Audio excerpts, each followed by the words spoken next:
কথায় বলে বাঙালির 12 মাসে 13 পার্বণ, কিন্তু আমার মতে বলে 12 মাসে 14-15 পার্বণই চলে হয়তো। যাই হোক, সন্ধ্যাবেলায় এই রেড আর হোয়াইট কালারের প্রিন্টেড ওয়ান পিসটা পরে সবাই মিলে, মানে আমি আর আমার বোন মিলে চলে গেলাম আন্টিদের বাড়ি ঠাকুর পুজোর প্রসাদ খেতে, মানে লক্ষ্মী ঠাকুর পুজোর প্রসাদ খেতে।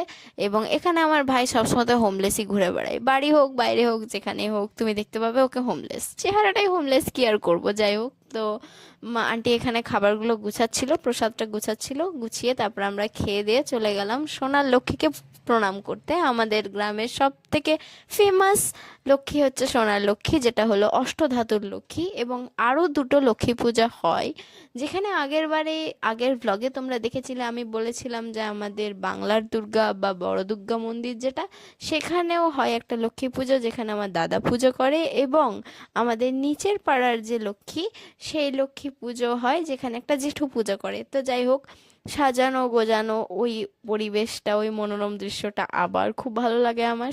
ঠাকুর দেখা শেষ করে লাস্টে একটা ফ্রুটি খেয়ে বাড়ি চলে এলাম। টাটা।